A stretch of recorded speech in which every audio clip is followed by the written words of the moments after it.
Why does this trash character have 4 girlfriends? Kazuya is the main character in Rent-a-Girlfriend, and he goes on dates with a bunch of different girls. But the problem with this romance is that there is no romance. Kazuya has 4 girlfriends, 5 if you want to get technical, but none of them are genuine relationships. And it's not just because he pays to go on dates with them. Rent-a-Girlfriend is supposed to be a romance, but it relies on familiar tropes and never spends the time to build real character chemistry, which is why a lot of people wonder how Rent-a-Girlfriend became such a popular rom-com when the actual romance sucks. That's why in this video, I want to talk about the different relationships in Rent-a-Girlfriend, discuss why the girlfriends are worse than people think, and explain why relying on tropes will always ruin a good story. Just be warned that this video may contain some spoilers. Okay, so first let's talk about Kazuya, because whenever you talk about Rent-a-Girlfriend and you get into the issue of how gross or annoying the show is, someone will say something along the lines of, well, the main character sucks, but the girlfriends are pretty cool. Basically, even if you hate Kazuya, it's not just about him. It's also about his relationships with the other characters, which to a point is true. The girlfriends aren't perfect, and I'm gonna explain why later in the video, but they're much better than Kazuya. They all have colorful designs and interesting personalities. Kazuya, on the other hand, is painfully boring. He has no motivation other than chasing Chizuru, he has an unhealthy relationship with women in general, and he's spineless. Kazuya has his moments where he does the right thing for other people, but he rarely does anything to improve his own life, and he makes a ton of really stupid decisions. Again and again. And it's for all of these reasons that Kazuya doesn't have any genuine chemistry with any of the girls in Rent-a-Girlfriend. Meaning, you have a rom-com where there should be at least as much romance as there is comedy. But what you get is a mix of comedy and situations that are supposed to feel romantic, but don't actually feel romantic. And this is true for just about all of the girls in Rent-a-Girlfriend. Ruka is an obvious one because she's only 17, so she has no idea what she's even talking about. Plus, the only reason she claims to be in love with Kazuya is because he makes her heart race. And she's never been able to do that because of her heart condition, so she naturally assumes it must be love at first sight. But the problem with that logic is that she then uses that as this universal rule that she and Kazuya are the perfect couple. The truth is that they have nothing in common. They don't spend any time together unless she forces herself into Kazuya's family or into his job. And Kazuya only hangs out with her because he's too afraid to break her heart. It's a dynamic built on guilt and fear. Kazuya being too afraid to end things like he should have from the very beginning, and Ruka being afraid that this is the only chance at a relationship she'll ever get, even if this one sucks. So it's a combination of neither person wanting to face the other honestly, and Ruka liking the idea of a boyfriend more than she actually likes Kazuya. So that's Ruka. We also have Mommy-chan, who is more of a villain than a potential partner. She dated Kazuya for like 2 seconds just so she could dump him. And for the entire story, she makes it her personal mission to torture him by bullying him and then pretending like she's looking out for him. The entire time, she never actually likes Kazuya. She explicitly says what a loser he is. And somehow, Kazuya still has feelings for her. He agrees whenever Mommy bullies him, and he can't work up the nerve to tell her off. Which makes no sense because they literally only dated for like 2 weeks or something. Clearly that relationship sucks too because Kazuya is hung up on a girl he dated for like 2 seconds and can't let go. And Mommy never liked Kazuya to begin with, but uses their history as an excuse to torture him whenever she can. So much so that it's her only real motivation in the story. That leaves us with 3 girls, 2 of which are really just Kazuya's friends. Sumi goes on a couple of dates with Kazuya as a rental girlfriend, and there are a few moments where it seems like she has a crush on him, but Kazuya is too obsessed with Chizuru to ever pick up on that and only sees Sumi as a source of advice, which is pretty much his relationship with his neighbor Yaemori. There is one moment that I won't really mention for Yaemori that kind of suggests otherwise, but she makes it pretty clear that she has no romantic interest in Kazuya, and he never feels that way because, again, he's obsessed with Chizuru. Which brings us to the main relationship in this rom-com and why it completely relies on tropes. Actually, real quick, before I do that, make sure to join the channel if you're enjoying the video. You get custom badges and emojis to show off during our weekly live streams, and you can pick which series I cover next. So the assumption with Rent a Girlfriend is that the relationship between Kazuya and Chizuru saves the story, but this is honestly one of the worst couples ever. And they're not even really a couple, but we'll get to that part. Obviously, the whole thing starts when Kazuya rents a girlfriend after he gets dumped by mommy. So he's paying someone to pretend to be his girlfriend before he's even gotten over his ex. That's red flag number 1. Naturally, the date goes terribly, and Chizuru even tells Kazuya what a jerk he is after he exposes her in public. And every time they meet after this, Chizuru openly admits how much she does not like Kazuya, talking about how creepy he is or how rude he is. That's red flag number 2.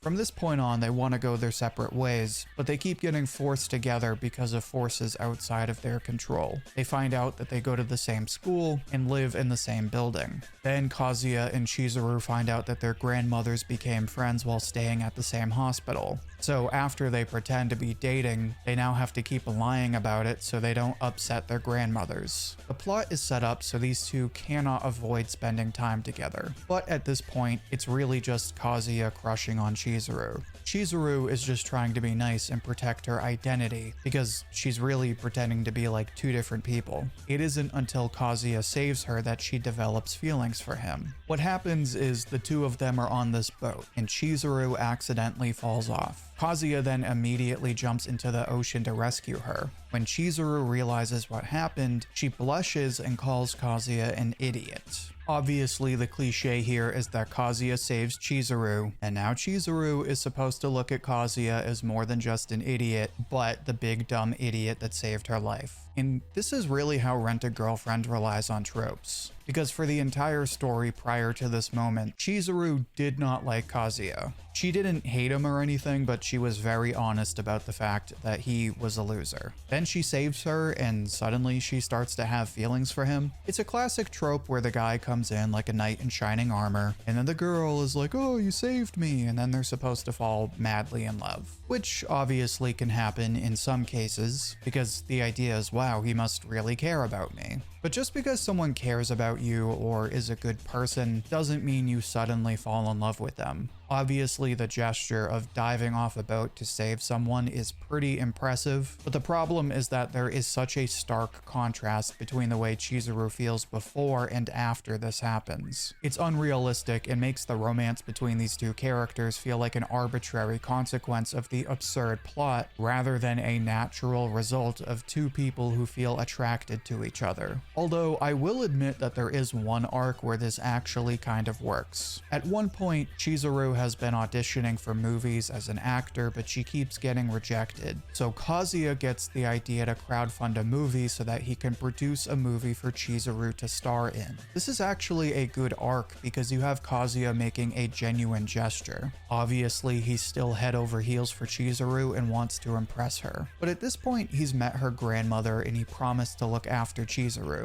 And he learned how much it means to Chizuru to make a movie for her grandmother before she dies. So these efforts demonstrate a level of selflessness that is legitimately admirable. At this point, you can imagine why Chizuru would have feelings for Kazuya. They've been friends for like a year or two, he saved her life, and now he's helping her make one of her dreams come true. But there's still a problem. This is just the boat scene all over again. In most romance stories, readers invest in relationships because the two characters naturally build that chemistry over time through believable interactions. Chizuru and Kazuya are forced together. They have nothing in common, and Chizuru makes it pretty clear that she really doesn't even like Kazuya. Were it not for the crazy events of this story, they would be neighbors at best. But every time they should go their separate ways, Kazuya makes some over-the-top gesture. Whether it's jumping off of a boat to save Chizuru or dropping everything to produce a movie for her. The problem is that Kazuya compensates for the lack of real chemistry with these big gestures. It's not believable because it doesn't make up for the fact that the two of them were never a good match in the first place. And you can argue argue that this is a romance story and it's supposed to be over the top.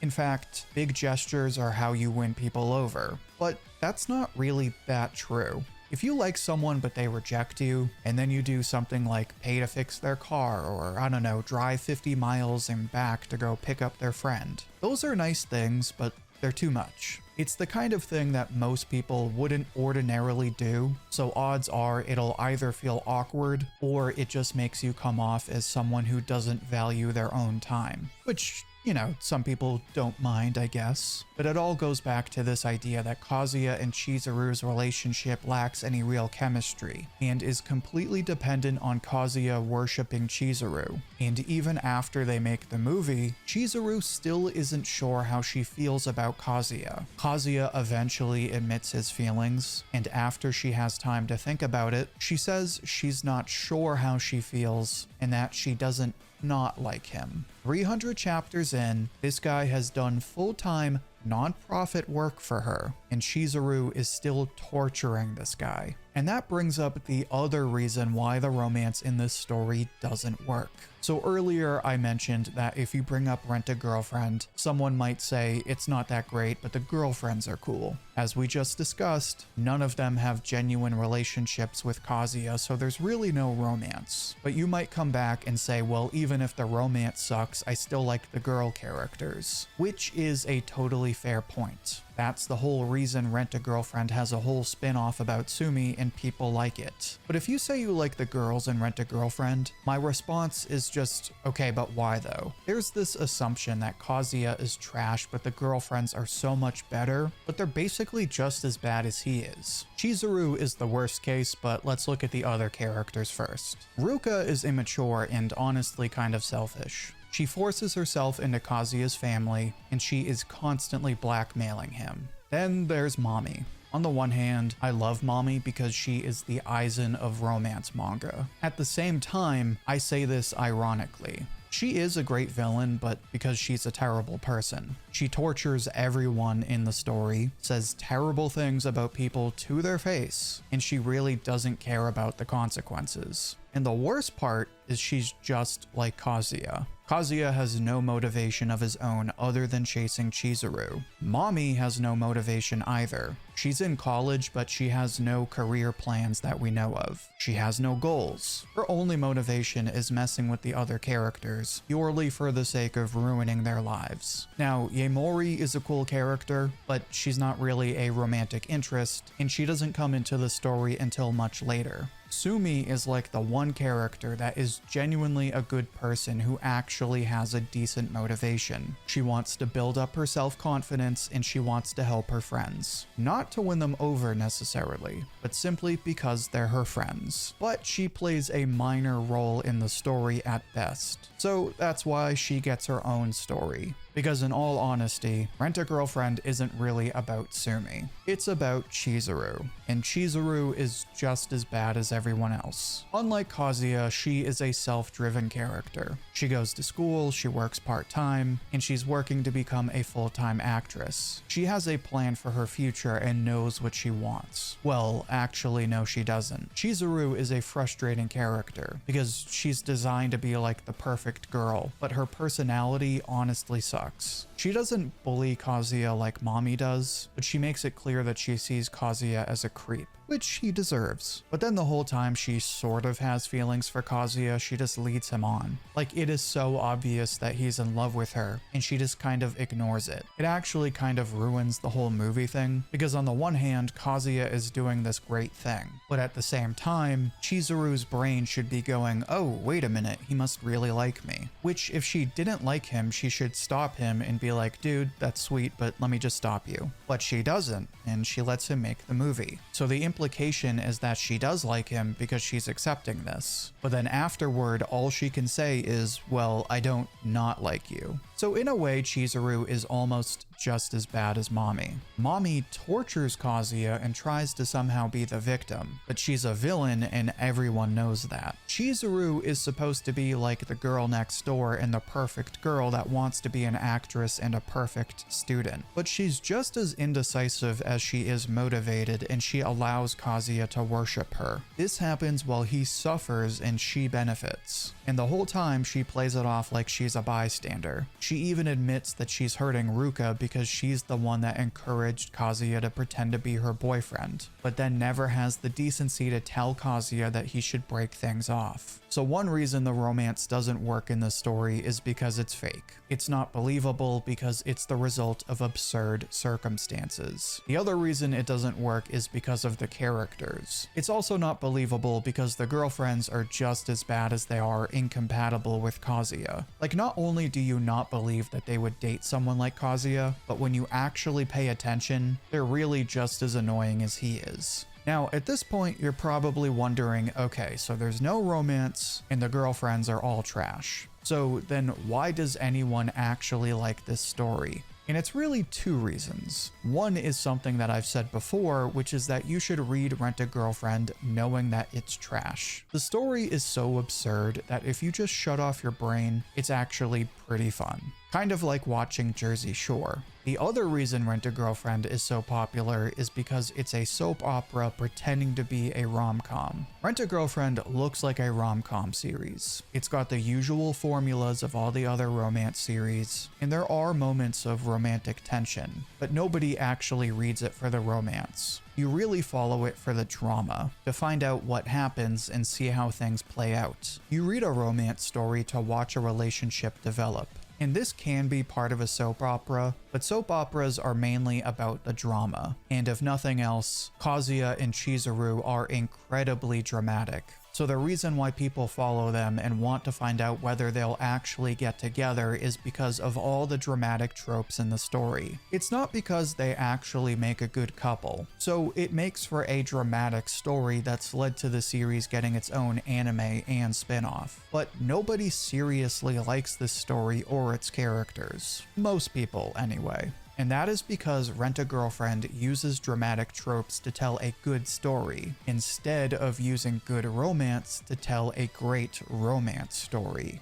But maybe I'm wrong. How would you rate this series? What do you think of the characters? Share what you think and see what everyone else has to say down in the comments. I'll pick my favorite and share it as comment of the week on my community tab. And don't forget to become a channel member. You'll get custom badges and emojis, you can pick which series I cover next, and you can even get credited in the next video. Also check out my other romance videos, which you can find in the playlist linked right here. Until then, thank you for watching, and I hope to hear from you soon.